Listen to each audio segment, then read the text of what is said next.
Assalamualaikum warahmatullahi wabarakatuh. Nama saya Siti Nailatul Khairiyah dari kelas A10 PAI. Di sini saya dari kelompok 2 akan memberikan penjelasan tentang sistematika proposal dan laporan penelitian tindakan kelas. Langsung saja untuk penjelasan yang pertama, saya akan membahas tentang sistematika proposal penelitian tindakan kelas. Nah, di sini yang dimaksud proposal penelitian tindakan kelas adalah gambaran terperinci tentang proses yang akan dilakukan peneliti untuk memecahkan masalah dalam pelaksanaan pembelajaran. Nah, di sini proposal PTK itu merupakan langkah awal dari sebuah penelitian. Jadi, sebelum seorang peneliti melakukan penelitian, mereka biasanya akan menyusun sebuah proposal. Tujuannya agar proposal ini membantu para peneliti dengan memberikan arahan supaya tidak terjadi kesalahan dalam penelitian. Penyusunan proposal ini biasanya disusun secara sistematis dan logis, karena dalam proposal PTK ini digunakan sebagai pedoman bagi seorang peneliti untuk melakukan penelitian, maka susunannya harus sistematis dan logis. Lalu selanjutnya sistematika proposal PTK. Yang pertama, judul penelitian. Nah, judul penelitian ini dirumuskan secara singkat dan jelas. Meskipun dirumuskan secara singkat dan jelas, di dalamnya itu menggambarkan tentang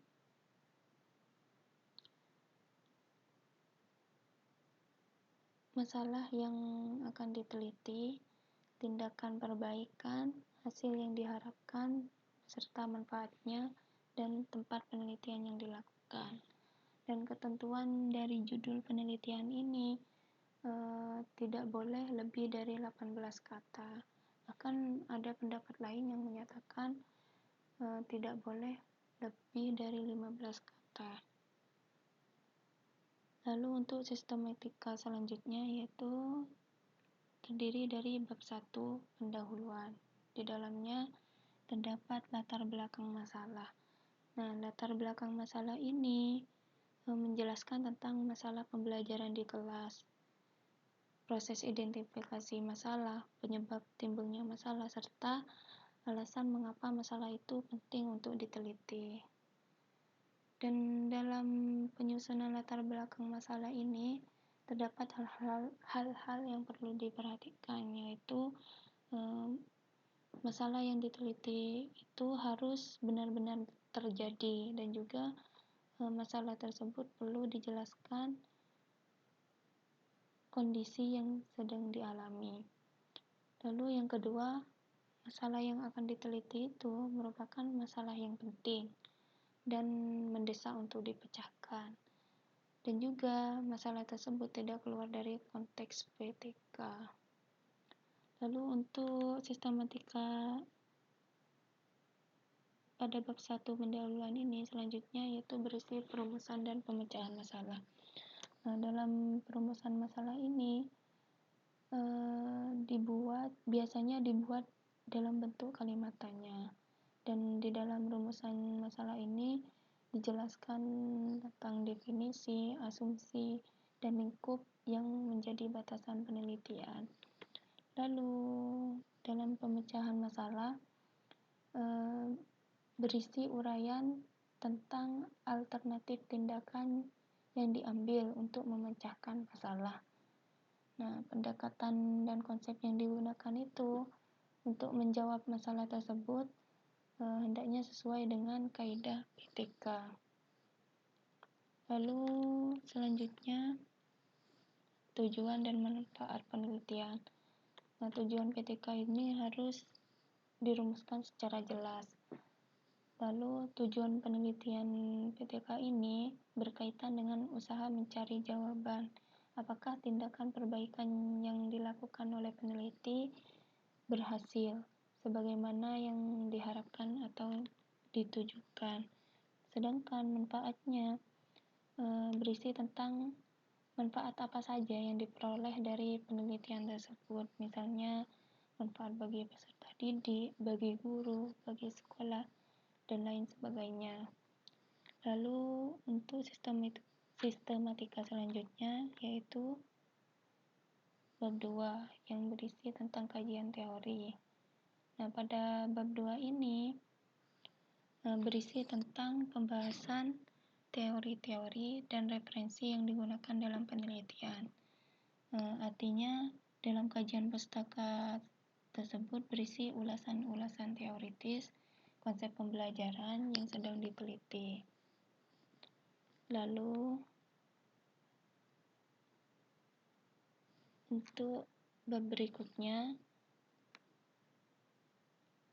yaitu bab 3 berisi tentang metode penelitian. Nah, dalam metode penelitian ini menguraikan tentang pertama latar penelitian. Nah, latar penelitian ini terdiri dari waktu penelitian, lokasi penelitian, subjek dan objek penelitian.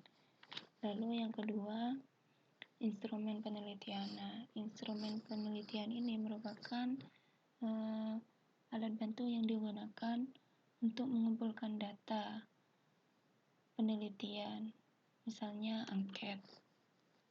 Lalu untuk selanjutnya, teknik analisis data. Teknik analisis data ini berisi tentang teknik-teknik yang digunakan untuk menganalisis data. Lalu selanjutnya, indikator keberhasilan penelitian. Ini terdiri dari indikator-indikator untuk mencapai keberhasilan penelitian. Lalu yang selanjutnya jenis penelitian. Pada bagian ini dijelaskan tentang jenis penelitian yang digunakan dalam PTK. Lalu selanjutnya desain penelitiannya. Untuk bab berikutnya yaitu bab 4 mengenai hasil penelitian dan pembahasan. Dan dalam bab 4 ini pertama terdiri dari kondisi awal. Jadi kondisi awal ini merupakan kondisi sebelum dilakukannya kegiatan PTK. Lalu yang kedua, deskripsi siklus 1, 2, dan 3.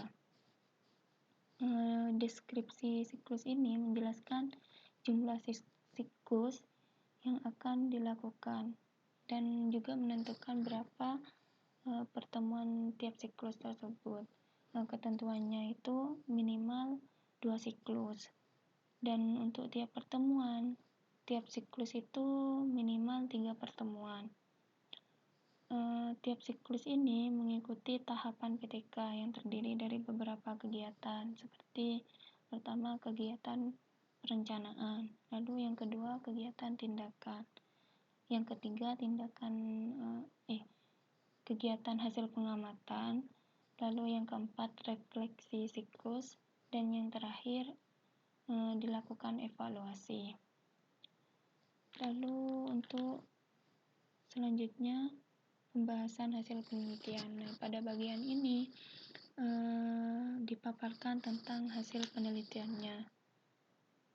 Lalu untuk bab selanjutnya yaitu bab 5 berisi tentang kesimpulan.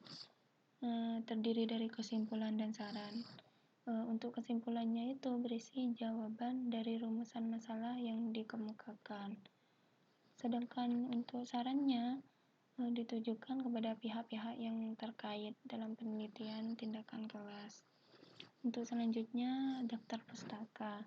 Nah, dalam daftar pustaka ini, semua rujukan yang digunakan dalam penelitian itu ditulis atau dimasukkan dalam daftar pustaka ini.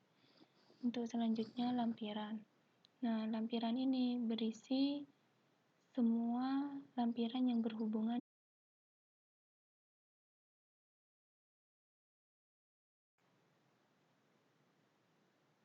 untuk pembahasan selanjutnya yaitu sistematika laporan PTK. Nah, sistematika laporan PTK ini dalam penyusunan laporan PTK itu perlu mengikuti sistematika laporan penelitian pada umumnya. Secara garis besar itu sistematika laporan PTK ini terdiri dari 3 bagian. Yang pertama bagian awal. Nah, di bagian awal ini isinya hampir sama dengan sistematika proposal PTK. Pertama itu ada halaman judul, halaman pengesahan, abstrak, kata pengantar, daftar isi, daftar gambar, daftar lampiran, dan daftar tabel. Nah, di sini saya akan membahas bagian-bagian yang tidak ada pada sistematika proposal. Sebenarnya ada sistematika proposal PTK dengan sistematika laporan PTK itu isinya hampir sama, cuma yang membedakan itu dalam sistematika laporan PTK itu isinya lebih banyak dan lebih lengkap. Di sini pada bagian awal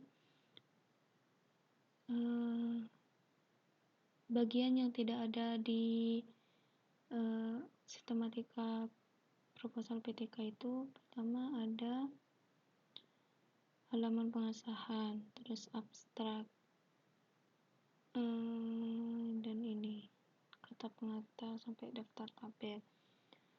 Untuk halaman pengesahan itu pada bagian ini itu terdapat tanda tangan dari peneliti, kepala sekolah, dan pendamping dari peneliti. Nah, pada bagian ini itu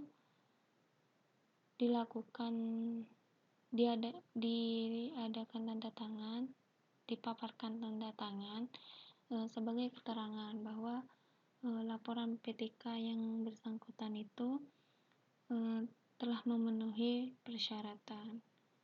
Lalu pada bagian abstrak. Nah, di bagian abstrak ini merupakan pematangan dari hasil penelitian.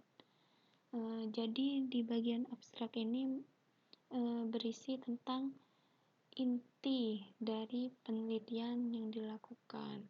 Jadi di dalamnya itu memuat tentang latar belakang, tujuan, metode, hasil penelitian, dan kesimpulan. Jadi di sini itu isinya lengkap, mewakili dari isi dari laporan. Lalu selanjutnya kata pengantar. Nah, di dalam kata pengantar ini di dalamnya itu menjelaskan tentang asal-usul mengapa masalah PTK ini diangkat sebagai topik penelitian. Terus di dalamnya itu juga berisi faktor-faktor lingkungan yang memberi arti pentingnya penelitian. Terus kedudukan PTK dalam pemecahan masalah pembelajaran, serta harapan kepada pihak-pihak yang membaca laporan penelitian. Lalu selanjutnya daftar isi. Daftar isi ini berisi tentang isi dari laporan PTK. Jadi isinya itu apa saja ada di daftar isi. Lalu selanjutnya daftar gambar, sama seperti daftar isi. Daftar gambar ini berisi tentang daftar gambar-gambar yang berada dalam laporan PTK. Terus begitu juga dengan daftar lampiran dan daftar tabel. Untuk selanjutnya bagian kedua, yaitu bagian isi. Nah, di bagian isi ini sama seperti